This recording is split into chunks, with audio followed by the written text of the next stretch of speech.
Hello friends, welcome to my channel ঘুরতে ভালোবাসে। Weekend ট্যুরে দু একদিনের জন্য কোথাও যাবেন ভাবছেন?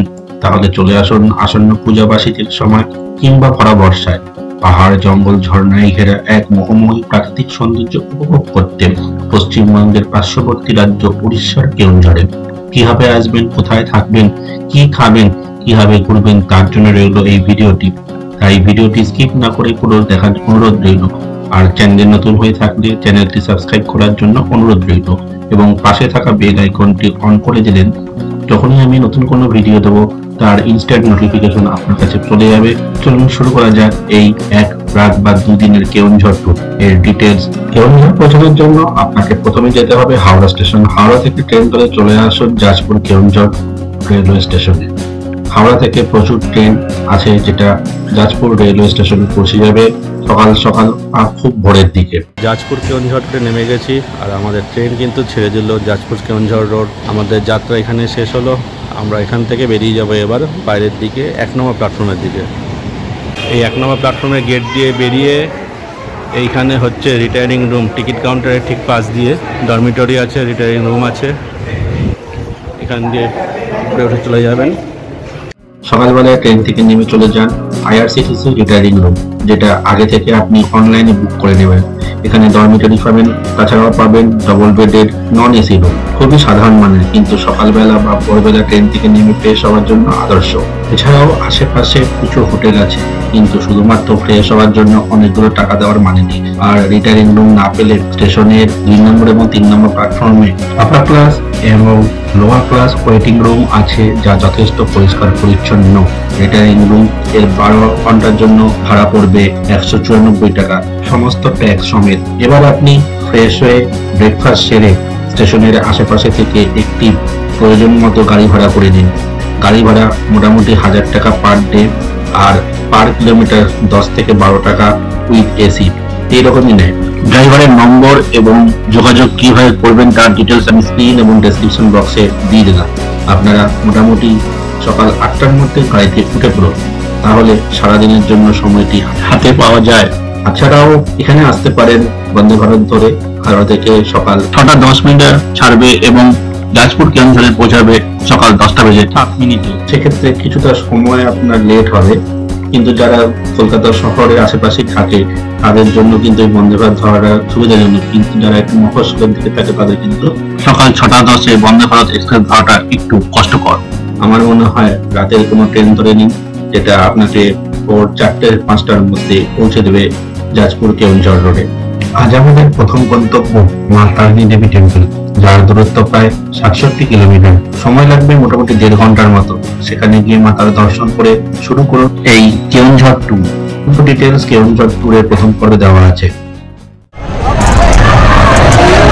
মা তারিণী দেবী টেম্পল গেটে আমরা এসেছি, আমরা পুজো দেবো। আমরা পুজোর ডালা সংগ্রহ করেছি, ডালা এতে সাজিয়ে দিয়েছে। এই ডালা নিয়ে আমরা যাবো হচ্ছে এবার মন্দিরের ভিতরে।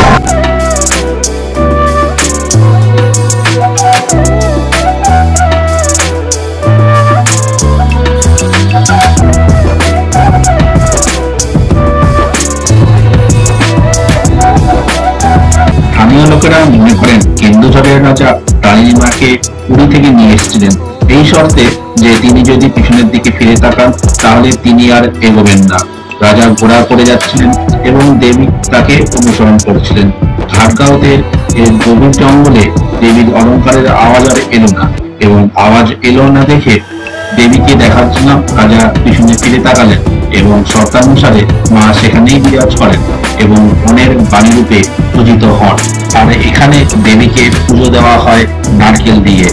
এখানটায় প্রচুর পরিমাণ নারকেল কিন্তু এই মন্দিরের আশেপাশে পাওয়া যায় এবং সেই নারকেল দিয়ে কিন্তু দেবীর পুজো হয়। আর সামনে কিছু জায়গায় দেখবেন এখানে প্রসাদও পাওয়া যায় কিছু অর্থের বিনিময়ে। এরপরে চলে যান মন্দিরের পাশের রাস্তা দিয়ে 12 কিলোমিটার দূরে গুন্ডিচেঘাই ওয়াটারফল। আমরা এসে পৌঁছেছি গুন্ডিচেঘাই ওয়াটারফলসে। আর এই নিচে হচ্ছে সিঁড়ি, কিছুটা সিঁড়ি বেয়ে নামতে হবে, নেমে আমরা দেখতে পাবো গুন্ডিচেঘাই ওয়াটারফল। চলুন এগিয়ে যাই সেদিকে। গুন্ডিচেঘাই ওয়াটারফলস এবং সেখানে দেখে নিন এই ছোট্ট জলপ্রপাতের অপরূপ সৌন্দর্য, এবং যদি বর্ষাকালে আসেন এর সৌন্দর্য আরো ভালো হয়ে উঠবে। এই ওয়াটারফলসটি তৈরি হয়েছে উশালা নদী থেকে, আর এর উচ্চতা কেবল 50 ফুট। এবং এরপরে চলে আসুন এই জলপ্রপাতের উপরে নদী বক্ষের এই সৌন্দর্য এক অপরূপ এবং মোহময়ী।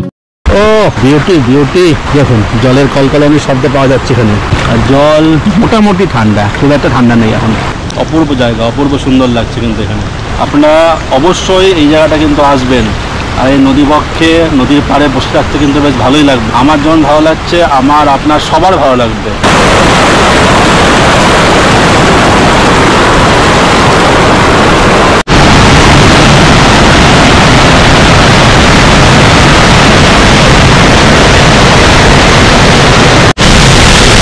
এরপর এখান থেকে চলে যান বৈতরণী নদীর উপর ভীমকুণ্ডে, যার দূরত্ব প্রায় 48 কিলোমিটার। সময় লাগবে 1.5 ঘন্টার মতো। কথিত আছে মহাভারতে পাণ্ডবরা এখানে আসার পর ভীমের এখানে স্নান করার প্রবল ইচ্ছে জাগে, কিন্তু তখন এই নদীতে জল ছিল না। তখন ভীম তার গদার আঘাতে এখানে একটি কুণ্ড তৈরি করেন, এবং সেখান থেকে নির্গত জলে তিনি এবং সব পাণ্ডবেরা স্নান করেন। তাই থেকে এই জায়গার নাম হয় ভীমকুণ্ড। বিউটিফুল জায়গা, এই জায়গাটা না আসলে একদম মিস করে দেয়। আর ওই হচ্ছে সেই যার নামে হয়ে তৈরি হয়েছে এই ভীমকুণ্ড। এরপর চলে যান তো লাঞ্চ সারতে হাই রোডের ধারে কোনো ধাবাতে। লাঞ্চ করে চলে যান সীতাবেঞ্জিতে। সীতাবেঞ্জি মোটামুটি ওখান থেকে 35 কিলোমিটার, যেতে সময় লাগবে প্রায় 1 ঘন্টা 15 মিনিটের মতো। ওখানে গিয়ে দেখে নিন সীতাবেঞ্জি গুহা, যেখানে বড় বড় পাথরের স্তূপ আছে, যা কিনা রাম, সীতা এবং লক্ষ্মণের নামে উৎসর্গ করা হয়েছে। দেখুন এই গুহার মধ্যে মাথা নিচু করে হামাগুড়ি দিয়ে বেরোতে হচ্ছে সীতাবেঞ্জির গুহা থেকে। আর তারপরে দেখে নিন সীতাবেঞ্জি বা ফ্রেস্কো পেন্টিং। এখানে আপনি দেখতে পাবেন একটি বিশালাকৃত শিলা বছরের পর বছর একটি বিশাল ক্ষেত্রফল জুড়ে অবস্থান করছে। কথিত আছে সীতামাতা তার পুত্রদ্বয় লব ও কুশকে নিয়ে এখানে একটি গুহাতে অবস্থান করতেন, যদিও সেই গুহার অবস্থান বর্তমানে অস্তিত্ব পাওয়া যায় না। এই মুহূর্তে এসে পৌঁছেছি সীতাবেঞ্জি, যেটা হচ্ছে ফ্রেস্কো পেন্টিং। আমার এই পিছনে যে বড় একটি পাথর দেখা যাচ্ছে, ওটাই হচ্ছে কিন্তু এই ফ্রেস্কো পেন্টিং এবং সীতাবেঞ্জি মূল যেটা পাথরের স্তূপ। আর কিছুক্ষণ আগে আমরা যেটা দেখে এলাম সেটা হচ্ছে সীতাবেঞ্জি গুহা। ওখানে 3টে পাথর রাম, লক্ষ্মণ, সীতা তার নামে উৎসর্গ করা হয়েছে। আর এই যে পাথরের স্তূপটা দেখা যাচ্ছে, এটা হচ্ছে আসল সীতাবেঞ্জি। এই বিশালাকৃতি একক শিলা একটি বিশাল জায়গা জুড়ে যে অবস্থান করে, তা দেখলে আপনার মন কিন্তু জুড়িয়ে যাবে। এছাড়াও এখানে দেখে নিতে পারেন কিছু প্রাচীন শিলালিপি, যা কিনা এখন বর্ষার প্রকোপে সৃষ্ট বড় বড় ঝোপঝাড়ের মধ্যে ঢাকা পড়ে গিয়েছে। এরপর আপনারা দেখে নিতে পারেন সীতাবেঞ্জি থেকে প্রায় 32 কিলোমিটার দূরে কেওনঝড়ের দিকে কানঝাই ড্যাম। সময় লাগবে প্রায় 45 মিনিটের মতো, যদিও সন্ধ্যা হয়ে যাওয়ার জন্য আমরা সেখানে যেতে পারিনি। এবার চলে আসুন সোজা কেওনঝড়ে। সেখানে গিয়ে আপনি এবার নিয়ে নিন হোটেল। এখানে কিন্তু হোটেলের সংখ্যা খুবই কম, তাই খুব ভালো মানের হোটেল পাওয়া কিন্তু এখানে দুষ্কর ব্যাপার। তাই মার্কেট সংলগ্ন অঞ্চলে যে কটা হোটেল আছে সেখান থেকেই আপনারা একটি হোটেল বেছে নিয়ে সেখানে থাকতে পারেন। আর তা না হলে ওটিডিসির পান্থনিবাস আগে থেকে বুক করে আসতে পারেন, লিংক ডেসক্রিপশন বক্সে আমি দিয়ে রাখলাম। আর মনে রাখবেন পান্থনিবাস কিন্তু মেন কেওনঝড় থেকে টাউন থেকে প্রায় 4 কিলোমিটার দূরে পাহাড়ের মধ্যে একটু নিরিবিলি জায়গা। আমরা ছিলাম হোটেল দেবীতে, মহাবীর চকে। এই হচ্ছে আমাদের কেওনঝড়ের রুম, বিশাল বড় সাইজের রুম। এখানে এটা দুটো বড় বড় টেবিল আছে, তার সঙ্গে সোফা কাম বেড আছে। এখানে দুটো ওয়ার্ড্রোব আছে, এখানে ড্রেসিং টেবিল আছে, ছোট একটা ফ্রিজ আছে, ফ্রিজের তলায় একটা বক্স আছে, ডাস্টবিন আছে। আর দেখুন বিশাল বড় বিছানা, সব লন্ডভন্ড করা আছে। আর এখানে কিন্তু প্রচুর পরিমাণ চেয়ার দেওয়া আছে, যেহেতু এটা বড় রুম, 4 জনের রুম, তা চেয়ারও দেওয়া আছে 4টে। এখানে চার্জিং পোর্ট আছে, কর্নার সাইড টেবিল আছে, এখানেও একটা টেবিল আছে, টিভি আছে, আর ওদিকেও একটি কর্নার সাইড টেবিল আছে, আর এসি আছে, ঠিকঠাক আছে মোটামুটি। আর ফ্যান আছে এদিকে একটা, ওদিকে আর একটা। আর এই হচ্ছে বাথরুম, বেসিন, আয়না, ওয়েস্টার্ন স্টাইল কমোড, জলের কল, বালতি। গিজার নেই, এটা একটি সমস্যা। আর লিকুইড সোপ ডিসপেন্সারও আছে এখানে। যে শীতকালে যারা আসবেন তাদের কিন্তু প্রবলেম হতে পারে। এই হোটেলে জলের গরম জলের ব্যবস্থা কিন্তু এই সময় নেই, শীতকালে ব্যবস্থা নিশ্চয়ই করবে কোনো কারণে। এই হচ্ছে এই রুমের ভাড়া নিয়েছে 1500 টাকা। তা আমি বলবো 1500 টাকা দিয়ে এখানে থাকার থেকে আপনারা পান্থনিবাসে থাকুন, ভালো সার্ভিস পাবেন অন্তত। আমি এই রুমটা রেকমেন্ড খুব একটা করবো না, কিন্তু আমাদের হাতের রুম ছিল না বলে একদম মেন রোডের পাশেই, এই দেখুন পর্দা সরালেই মেন রোড পাবেন, এই দেখুন একদম মেন রোডের পাশে আপনি এই রুমটা পেয়েছেন, আর সেই জন্যই পেয়েছি রুমটা নিয়েছি আমরা। এবার আপনার হোটেলে চলে আসুন, হোটেলে এসে খাওয়া দাওয়া করে এবার আজকের মতো ঘুমিয়ে পড়ুন। এখানকার হোটেলের চেক আউট টাইম কিন্তু 24 ঘন্টা। সুপ্রভাত, আজকে আমাদের কেওনঝড় ট্যুরের দ্বিতীয় দিন। আজ আমাদের লম্বা জার্নি, তাই সকালে ব্রেকফাস্ট করে বেরিয়ে পড়ুন কান্দাধার ওয়াটারফলস দেখতে, যা কিনা কেওনঝড় থেকে প্রায় 53 কিলোমিটার দূরে। যেতে সময় লাগবে প্রায় 1.5 ঘন্টা। পথে পড়বে বড়া ঘাগড়া, সানা ঘাগড়া, যা কিনা আমরা ফেরার সময় দেখে নেব। এই কান্দাধার ওয়াটারফলস যাওয়ার পথে আপনি দেখে নিতে পারেন আরো কিছু প্রাকৃতিক সৌন্দর্য, পাহাড় এবং জঙ্গল। কেন্দ্রীয় পাতার জঙ্গলের জন্য এই জায়গার নাম হয়েছে কিন্তু কেন্দুঝড় বা কেওনঝড়। আমরা এসে পৌঁছেছি কান্দাধার ওয়াটারফলস, আর পিছনেই হচ্ছে গেট না, রাস্তাকে যাতে গাড়ি এগোতে না পারে তার জন্য সত্যি রাস্তা আটকে রাখা হয়েছে। আর এদিক দিয়ে যেতে হবে কান্দাধার ওয়াটারফলস। আর একটি পাশেই আছে কিন্তু একটি মন্দির, এখানে আছে ছোট্ট একটি শিব মন্দির। আপনারা চাইলে এখানেও যেতে পারেন, জুতো খুলে অবশ্যই।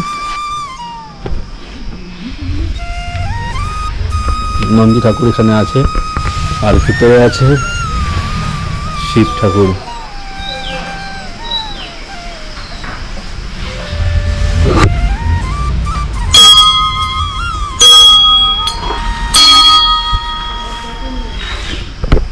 ভিতরে কিন্তু পুরো অন্ধকার,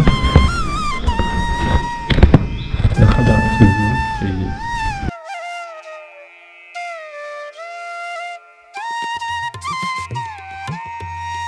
এই হচ্ছে শিব মন্দির, যদিও মূল প্রবেশদ্বারে তালা দেওয়া এখন। আর এই হচ্ছে পুরো মন্দিরটি। এখানে হচ্ছে পার্কিং, এখান থেকে কিছুটা আসলেই দেখুন এখানে বসার জায়গার ব্যবস্থা করে দেওয়া আছে। সামনে আরো কিছু বসার জায়গা আছে, সামনে কিছু সিঁড়িও আছে, সিঁড়ি বাইতে হবে, সিঁড়ি বেয়ে যেতে হবে কিন্তু কান্দাধার ওয়াটারফলসের একদম সামনে। আর এই হচ্ছে কান্দাধার ওয়াটারফল।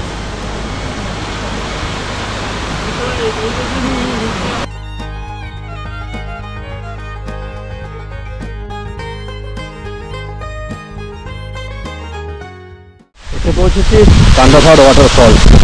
নিচে তৈরি হচ্ছে প্রাকৃতিক দ্বারা সুস্থ একটি ফুল, আর এখানে হচ্ছে সেই কান্দাধার ওয়াটারফলসের জল। প্রায় 250 থেকে 300 ফুট উঁচু থেকে পড়ছে এই জলের ধারা। আর এখানে মনে হচ্ছে যেন সবসময় বৃষ্টি, এতটাই পড়ছে পুরো ধোয়ার আকারে পুরো জলরাশিগুলো গায়ে পড়ছে, আর মনে হচ্ছে যেন বৃষ্টি হচ্ছে কিনা।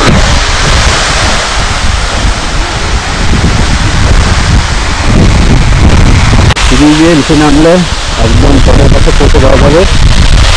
আর আপনারা চাইলে কিন্তু এখানে স্নানও করতে পারবেন, চারিদিকে জল আসছে, প্রচণ্ড জলের ছিটা, পুরো ডুবে যাওয়ার মতো অবস্থা।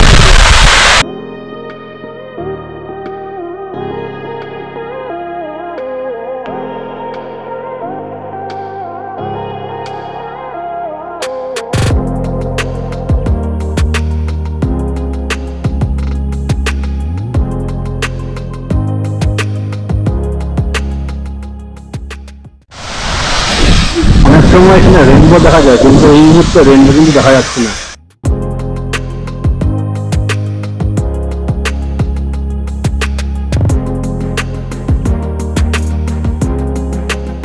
এই কান্ডাধর ওয়াটারফলস দুটো আছে, একটি আছে কেওনঝড়ে আর একটি আছে সুন্দরগড়ে। সুন্দরগড়ের দূরত্ব প্রায় 90 কিলোমিটার। সুতরাং ওই সুন্দরগড় ওয়াটারফলসে যেতে গেলে আপনাকে কিন্তু কেওনঝড়ে 2 নাইট স্টে করতে হবে। এই জন্য আমরা সুন্দরগড়ের কান্ডাধর ওয়াটারফলসে এবার যাইনি, শুধুমাত্র গেছিলাম কেওনঝড়ের অন্তর্গত কান্ডাধর ওয়াটারফলসে। তাই কেওনঝড়ের কান্ডাধর ওয়াটারফলসের এই সৌন্দর্য দেখে আমরা ফিরে এলাম। ফেরার পথে দেখে নিন বৈতরণী নদীর পরে একটি সুন্দর শিব মন্দির আর তার সঙ্গে বৈতরণী রিভার সাইড।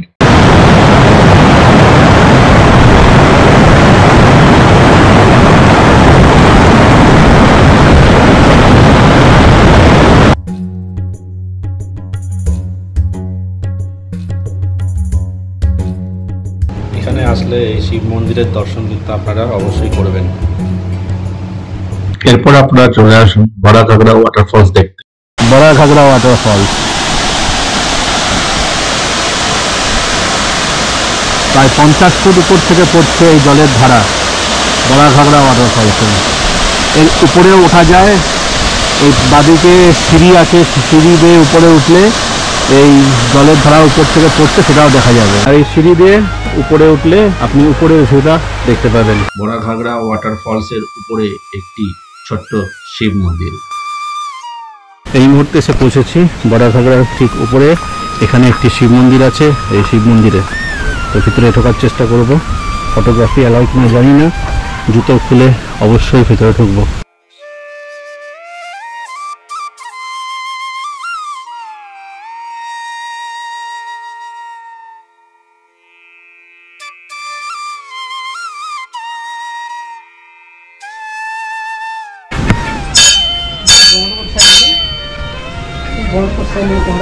বন্ধ, তালা দেওয়া আছে।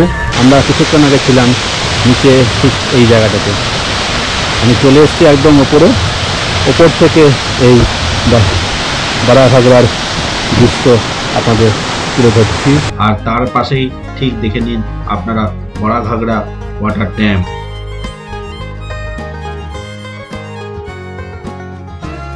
বড়া ঘাগড়া ড্যাম দেখে, শিব মন্দির দেখে আপনি এবার চলে আসুন সানা ঘাগড়া ওয়াটারফলসে। এই মুহূর্তে আমরা এসে পৌঁছেছি সানা ঘাগড়া। সানা ঘাগড়ার এন্ট্রি গেট হচ্ছে এটা। আর এই পাশেই আছে টিকিট কাউন্টার। এখানকার টিকিট কাউন্টার থেকে টিকিট কাটতে হবে। এখানে বোট রাখা আছে, আর এখানে আছে লাইফ জ্যাকেট। এটি একটি ইকো পার্ক।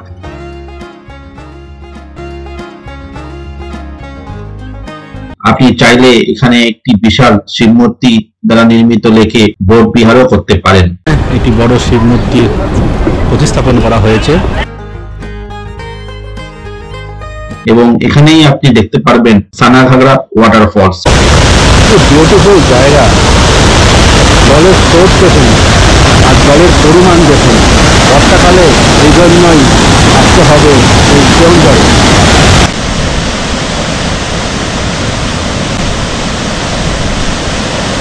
প্রায় 30 ফুট উপর থেকে পড়ছে এই সানা ঘাগড়া ওয়াটারফল। এই মুহূর্তে এসে পড়েছি কেওনঝড়ের বলদেবজিও জগন্নাথ মন্দির সামনে। এই হচ্ছে গেট। বলদেবজিও রথ মন্দির, যা কিনা প্রায় 150 বছরের পুরনো। বিশ্বের সর্ববৃহৎ রথ কিন্তু এখানেই আছে। এই বলদেবজিও টেম্পলের পূজিত হন হচ্ছে বলরাম, সুভদ্রা এবং জগন্নাথ দেব। মূল মন্দিরটি 75 ফুট বা 23 মিটার উঁচু এবং 40 ফুট বা 12 মিটার চওড়া। প্রধান মন্দিরটি কেন্দুয়াঝড় শহর থেকে প্রায় 5 কিলোমিটার দূরে ইছাপুরে অবস্থিত। এরপর ওখান থেকে আপনি চলে যান হোটেলে এবং হোটেল থেকে আপনি লাগেজ নিয়ে আপনি হোটেল থেকে চেক আউট করে বেরিয়ে যান আবার সেই জাজপুর কেওনঝড় রোডের দিকে। এইভাবে আপনি শেষ করতে পারেন 1 রাত 2 দিনের কেওনঝড় উইকেন্ড ট্যুর। আর যদি আপনি খরচের হিসাব ধরতে চান, আপনার ট্রেন ভাড়া পড়বে স্লিপারে 255 টাকা প্রতিজন এবং আপনি যেহেতু রিটায়ারিং রুমে থাকবেন সেখানে লাগবে ধরুন 100 টাকা। আর সঙ্গে লাগবে থাকার জন্য হোটেল আপনি 1200 টাকার মধ্যে পেয়ে যাবেন দুজনের। টোটাল হলে তাহলে একজনের 600 টাকা। আর সঙ্গে রইল হচ্ছে খাওয়া দাওয়া ধরে রাখুন পার ডে আপনার খরচ হবে 400 টাকার মতো। তো দুদিনে টোটাল হলো 800 টাকা। আর এর সঙ্গে লাগবে হচ্ছে গাড়ি ভাড়া, পার্কিং এবং টিকিট, এন্ট্রি ফি। আমাদের এই টোটাল মোটামুটি গাড়ি ভাড়া এন্ট্রি ফি এসব নিয়ে খরচা হয়েছিল 8,000 টাকার মতো। তার মধ্যে কিছু টিপস ছিল ড্রাইভার, সেখানে আপনার টোটাল খরচা হলো 4 জনের গ্রুপ হলে 2,000 টাকা, টোটাল 600 টাকা, 100 টাকা, 800 টাকা, 255 করে 2 বার এবং 2,000, টোটাল মিলে খরচা হলো আপনার 4,010 টাকা পার হেড। অর্থাৎ 4,000 টাকার মধ্যেই কিন্তু আপনার একটা উইকেন্ড ট্যুর, যেখানে দেখতে পাবেন পাহাড়, জঙ্গল, ঝর্ণা এবং প্রাকৃতিক সৌন্দর্য। তো দেখতে থাকুন করতে ভালোবাসি চ্যানেল, আর চ্যানেলে নতুন হয়ে থাকলে চ্যানেল কিন্তু অবশ্যই সাবস্ক্রাইব করবেন। ধন্যবাদ।